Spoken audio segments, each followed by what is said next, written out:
Hey, youth. Trevor asked me to share a scripture that meant something to me. And as my mind was pondering, I don't know how many of you have YouVersion. YouVersion is an app for your phone or computer. This is a picture of what it looks like. I really encourage each of you to get it. It's been a great tool for me to have. But in YouVersion, the verse of the day was Galatians 2:20, and it hit me. I'm like, that's the verse.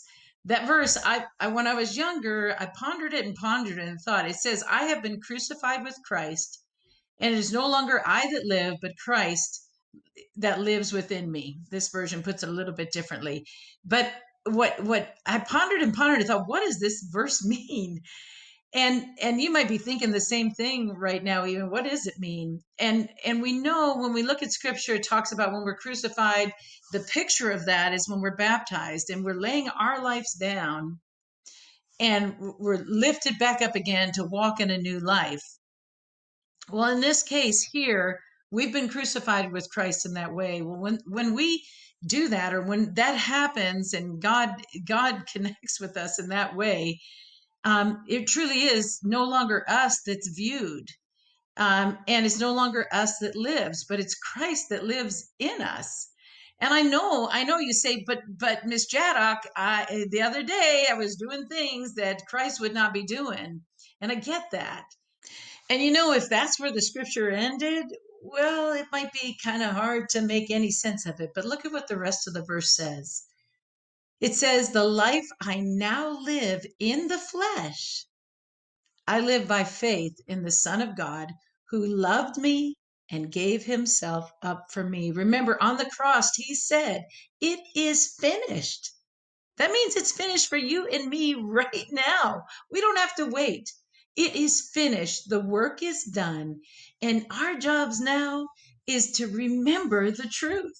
And the truth is, the life I live in the flesh, you can look at it there. The life I live in the flesh, I live by faith.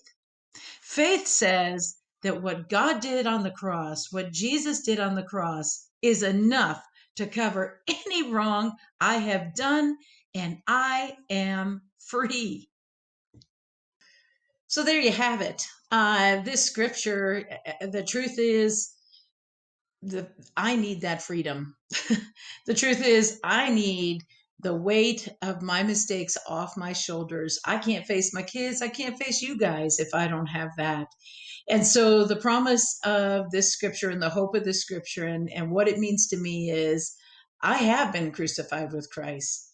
And it is no longer I who lives, but it is Christ who lives in me. And he died and he gave himself up voluntarily for me so that I can live, and I can live freely.